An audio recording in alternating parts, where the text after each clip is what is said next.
ekelekwa m unu ka unu ji nọrọ nnọọ anyị gagbara egwu sikwa ike chiakwa azụ ya dịrị na mma. Dịka m si kwuo, isiokwu anyị n'ụbọchị nke taa bụ ịdị nsọ na mmekọrịta. Ịdị nsọ na mmekọrịta, holiness in association. Anyị ga-aga n'akwụkwọ nsọ chọpụta ebe isiokwu anyị siri wee pụta. Biko soro m ka anyị gaa n'akwụkwọ ndị Kọrint nke abụọ. Ndị Kọrint nke abụọ isi nke 6 amaokwu nke 24, amaokwu nke 14 ruo na nke 18. Ma aga m agụcha ya n'ihi oge. Ọsị amaokwu nke 14 ọsị, ma Chineke mere ka onye nwe anyị si na ọnwụ bilie. Ọ ga-esitekwa n'ike ya mee ka anyị onwe anyị si na ọnwụ bilie. Unu amataghị na arụ unu bụ ihe dị n'arụ Kraịst. Unu amataghị na arụ unu bụ ihe dị n'arụ Kraịst. M ga-ewepụkwa ihe ndị na-arụ Kraịst ma mee ha ka ha bụrụ ihe dị n'arụ nwaanyị na-akwa iko. Chineke ekwela.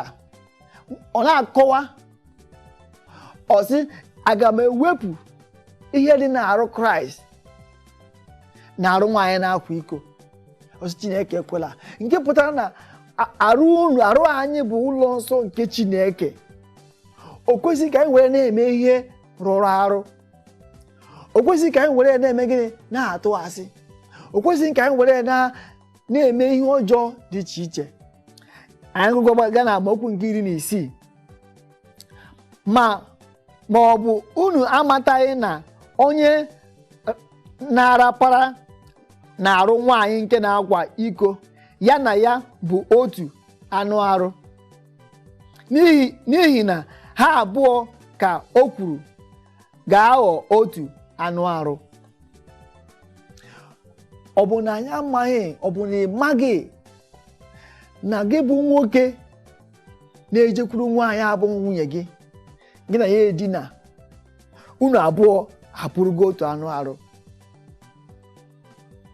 Ihe mere onye ahụ ga-emekwa gị. Akwụkwọ nsọ mee ka anyị mara n'ebe a na arụ anyị bụ ụlọ nsọ nke Chukwu, na o kwesịghị ka anyị were ya na-eme ihe na-arụ arụ. Mgbe ahụ ị na-atụ asị site ọnụ gị, ị na-eme gịnị? Ihe na-arụ arụ. Mgbe ahụ ị na-eche echiche ọjọọ echere nwanne gị, ị na-eme ihe na-arụ arụ. Mgbe ahụ iji ụkwụ gị wee na-aga ebe a ga-egbu mmadụ, ị na-eme gịnị? Ị na-eme ihe na-arụ arụ. Ọzọ dịkwa iwe ibia o wee sị na anyị ga-abụ ndị agaghị ejikọ ọnụ. Anyị ga-abụ ndị agaghị ejikọ ọnụ na ndị na-eme ihe ọjọọ. Do not be yoked together with unbeliever. Na ị gaghị abụ onye a ga-ejikọ ọnụ na ndị na-eme ihe ọjọọ. Anyị ga-elebakwa anya ọzọ n'akwụkwọ ndị Ephesians, n'akwụkwọ ndị Efesọs isi nke 4 amaokwu nke 25. Akwụkwọ ndị Efesọs isi nke 4 amaokwu nke 25. Ọ sị, n'ihi nke a, ebe unu tụpụrụ okwu ụgha, na-ekwu eziokwu onye ọbụla na ebe onye agbata obi ya nọ, onye ọbụla nọ n'ebe onye agbata obi ya nọ, n'ihi na anyị abụrịtago ihe dị n'arụ ibe anyị.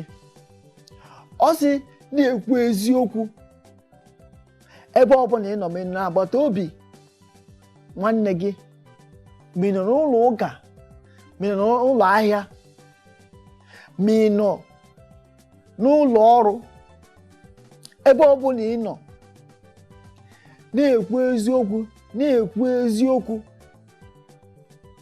Eziokwu dị ka mgbe mmiri na-agụ gị, ị na-achọ ya achọ ebe ị ga-agụ mmiri.